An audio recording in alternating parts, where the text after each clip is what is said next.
10 anos, o Poder Judiciário passava por sua maior transformação desde a Constituição de 1988, aprovada em dezembro de 2004. A Emenda Constitucional 45 trouxe não apenas alterações significativas para o sistema de justiça e para a magistratura como um todo, como também criou um órgão que revolucionaria a organização do judiciário nos próximos anos, que foi o Conselho Nacional de Justiça, o CNJ.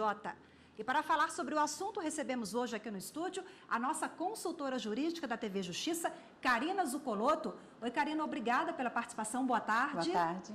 Karina, quais são os destaques que você relaciona aí em relação à Emenda 45, aprovada hoje, há 10 anos, sancionada hoje, dia 30, não é isso? Há 10 anos. Na verdade, a Emenda 45, ela é datada de 8 de dezembro, quando houve a promulgação, efetivamente, do texto pelo Congresso Nacional, mas ela foi publicada a partir do momento, então, que ela começou a produzir a sua vigência, começou a produzir os seus efeitos a partir do dia 30 de dezembro de 2004, então, portanto, hoje seria o aniversário nesses 10 anos de Emenda 45. Várias foram as inovações trazidas, dentre elas, inclusive, envolvendo os direitos fundamentais e direitos humanos também. Então, a internalização, ou a criação a inserção dos tratados internacionais de direitos humanos no nosso ordenamento, no sistema constitucional, veio com a Emenda 45. Então, foi inserido no artigo 5º da Constituição, que trata dos direitos individuais e coletivos, e está no texto, no capítulo que fala dos direitos fundamentais, na verdade, a adoção desses tratados internacionais de direitos humanos com status de texto constitucional a partir do momento em que eles forem promulgados, ou seja, apreciados pelo Congresso com o mesmo quórum e o mesmo processo legislativo destinados às emendas constitucionais. Então, houve no artigo 5º a inserção do parágrafo 3º sobre tratados internacionais de direitos humanos.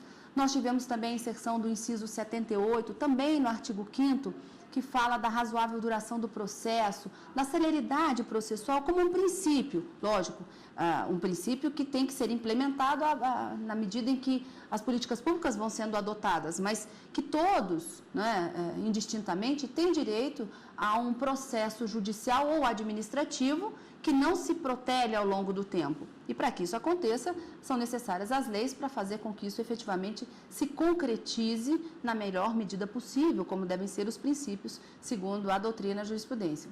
A criação das súmulas vinculantes também surgiu com a Emenda 45. Esse é um ponto polêmico, né, Karina? Mas, de fato, a súmula ela revolucionou e tornou realmente o processo mais célere, que foi o objetivo da Emenda 45. Também, esse seria um dos objetivos. A criação do Instituto da Repercussão Geral, também nos recursos extraordinários, como um requisito para se admitir esses recursos que chegam à Suprema Corte e discutem temas importantes. Então, várias foram as novidades, essas são apenas algumas delas que a gente pode pontuar. Agora, Karina, nós ouvimos algumas autoridades do Poder Judiciário sobre a importância da Emenda 45, uma delas o presidente do Conselho Federal da OAB, Marcos Vinícius Furtado Coelho. Acompanhe. A Emenda Constitucional 45 veio após a realização de uma CPI pelo Congresso Nacional, que foi a denominada CPI do Judiciário, que detectou, à época, diversas irregularidades que ocorriam no âmbito desse poder, que é muito importante para a República. Irregularidades administrativas e até mesmo de conduta de juízes.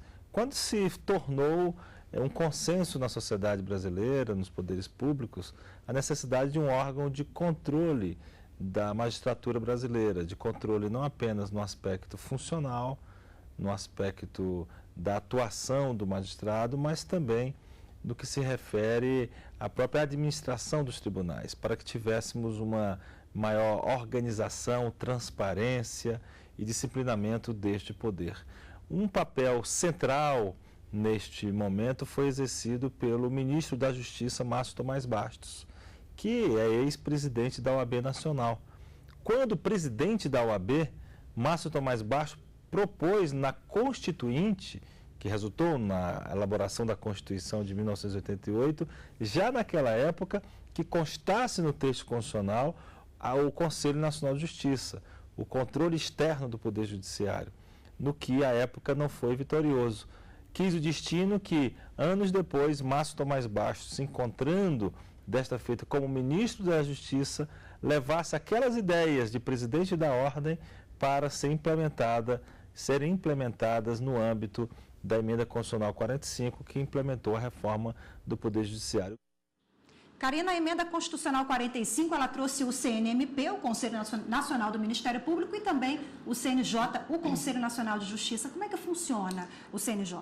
O CNJ, ele foi criado, ele não tem função jurisdicional, vamos deixar isso bastante claro. Então, uma decisão proferida por qualquer tribunal ou juiz no Brasil não vai chegar ao CNJ com um recurso para ser reformada, por exemplo. Então, essa função jurisdicional não cabe ao CNJ. Ele tem uma função administrativa, disciplinar e financeira. Ele vai fiscalizar o Poder Judiciário. Então, dentro do organograma do Poder Judiciário, e aí a gente chama atenção para os acadêmicos de direito, né? Normalmente vai na internet, pega o organograma do Poder Judiciário e lá não encontra o CNJ, justamente porque ele foi criado depois de 2004, e aí tem que ter uma atençãozinha maior nessa atualização aí do que se busca na internet, que é o perigo. Mas o CNJ, ele foi criado justamente para fiscalizar os órgãos do Poder Judiciário, e nesse organograma ele está abaixo do Supremo Tribunal Federal, mas acima de todos os demais tribunais superiores e outros tribunais e órgãos do Poder Judiciário, juízes federais, eleitorais, de direito, enfim. Todos eles estariam submissos a essas decisões do CNJ. E ele tem uma função também de planejar, né, o Poder Judiciário, que antes funcionava em ilhas, segundo algumas autoridades do direito que eu ouvi, inclusive. Tem a função... Ele planeja, não é isso também? Ele pode editar atos regulamentares, que são as resoluções do CNJ.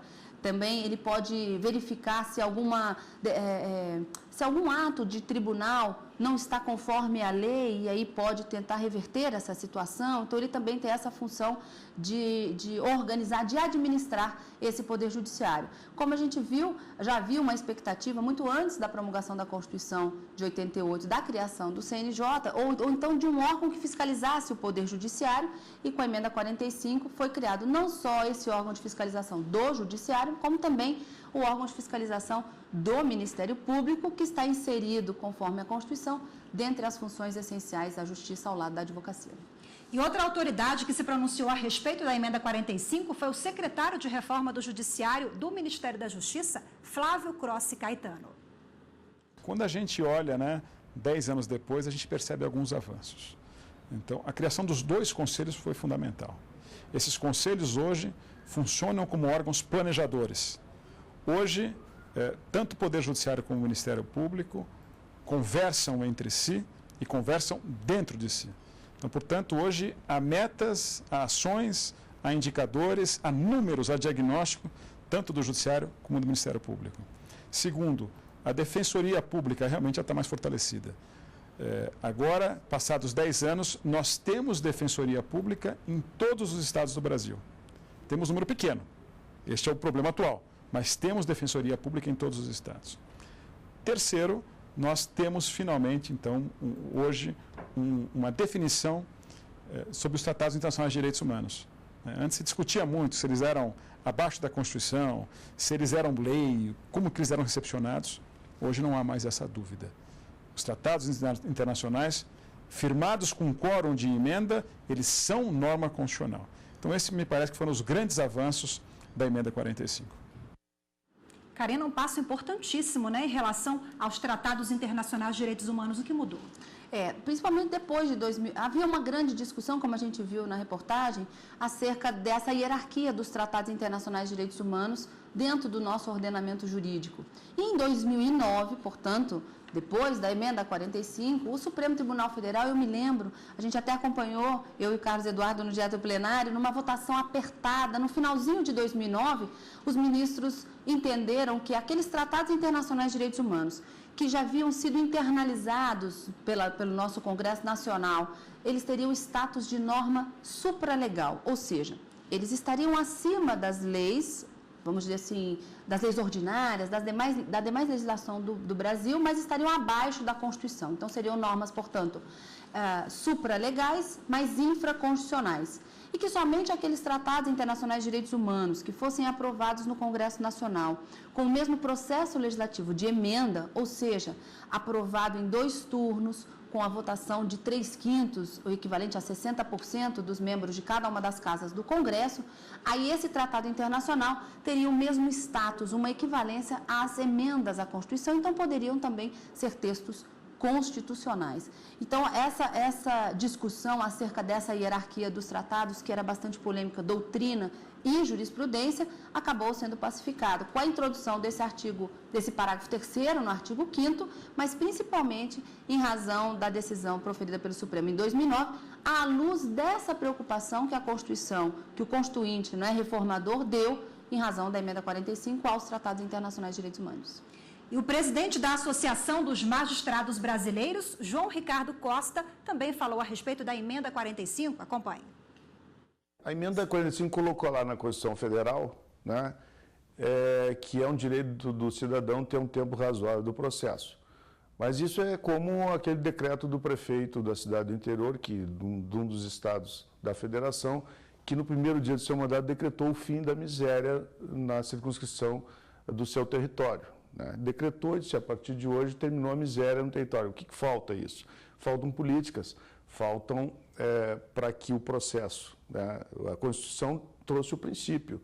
Agora, cabe às instituições fazer esse princípio acontecer, ele alcançar a sociedade. E é isso que está faltando, essa política que está faltando. Primeiro, nós temos que ter um número de recursos razoáveis dentro do processo. Não é possível que uma ação comporte mais de 100 recursos.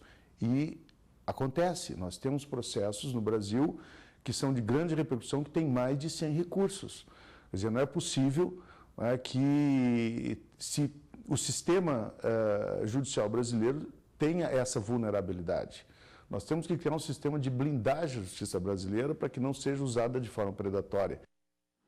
Karina, sobre exemplo bem-sucedido para dar celeridade aos processos, podemos destacar o PJE, o Processo Judicial Eletrônico, né? Mas não só ele, como você falou agora há pouco, as súmulas vinculantes também elas foram criadas pela emenda 45 e a perspectiva é justamente de se trazer uma orientação da própria Suprema Corte, já que essas súmulas vinculantes somente podem ser editadas, modificadas e extinguidas pelo Supremo Tribunal Federal. Não devemos fazer uma confusão com aquelas outras súmulas que existem nos tribunais que não são vinculantes, mas apenas sinalizam o entendimento da Corte sobre determinado assunto. No caso das súmulas vinculantes, elas surgem com a emenda 45, somente o Supremo Tribunal Federal pode editar, modificar e revogar essas súmulas vinculantes e vão acabar refletindo, de uma certa forma, a orientação do tribunal sobre um tema bastante polêmico. E essa súmula, ela se torna vinculante na medida em que ela vai obrigar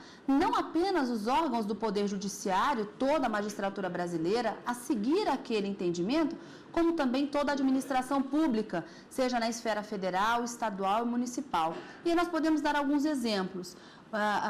Quando o Supremo, em 2009, como nós falamos, decidiu sobre a hierarquia dos tratados internacionais e a sua introdução no ordenamento jurídico após a emenda 45, a discussão era sobre a possibilidade ou não da manutenção da prisão civil do depositário infiel. E o Supremo decidiu que, à luz do Tratado Internacional de Direitos Humanos, do Pacto de São José da Costa Rica, esse tipo de prisão não poderia ser efetivada. E aí acabou criando uma súmula vinculante que proíbe, portanto, a prisão civil do depositário infiel no Brasil, qualquer que seja a sua modalidade. Isso barra a chegada de novas ações? Exatamente. É isso? Com a palavra final do Supremo, todos devem seguir essa orientação. Pode haver um processo para modificar esse entendimento, mas enquanto estiver vigorando, ela tem força normativa, não pode ser descumprida. Então, nenhum juiz pode dar uma decisão mandando prender um depositário infiel, por exemplo. Só por pensão alimentícia, nesse caso. Exatamente, porque é a única possibilidade que o Tratado Internacional permitiria dessa prisão civil por dívida. Um outro exemplo, súmula vinculante que veda o nepotismo, que dá, de uma certa forma, outra súmula que dá diretrizes sobre o uso de algemas. É proibido o uso de algemas no Brasil hoje? Não, não é proibido, mas a súmula, ela consegue esclarecer que deve ser usado, esse recurso deve ser utilizado com parcimônia, com excepcionalidade, e traça, inclusive, as punições para os excessos cometidos em razão desse uso de algemas. E um outro tema também que nós poderíamos trazer nessa celeridade seria o filtro da repercussão geral, que foi um dos requisitos inseridos para a admissão dos chamados recursos extraordinários, que são cabíveis aqui na Suprema Corte. Então, só para a gente conseguir entender, vamos imaginar que no Brasil todo nós tenhamos 300 processos discutindo um mesmo assunto. Um desses assuntos será trazido para o Supremo, a título de repercussão geral, e nós chamaríamos esse recurso extraordinário de paradigma, vamos dizer assim, e para que o Supremo decida tem que ter uma repercussão social, jurídica, política e ou econômica. E a decisão proferida nesse recurso paradigma vai acabar refletindo naqueles outros 299 que estão aguardando essa decisão. Então, ao invés de subirem 300 processos para que o Supremo dê 300 decisões, ele decide um e acaba refletindo essa decisão, trazendo, portanto, sem dúvida, uma celeridade na prestação jurisdicional da Suprema Corte e trazendo para cá também apenas as decisões mais importantes e relevantes para o país. Quer dizer, um grande marco, né, Karina, há 10 anos. E lembrando que a TV Justiça exibe no próximo domingo, às 9h30, um documentário sobre os 10 anos da reforma do Judiciário. Karina Zucolotto, muito obrigada pela participação. Até a próxima. Eu que agradeço.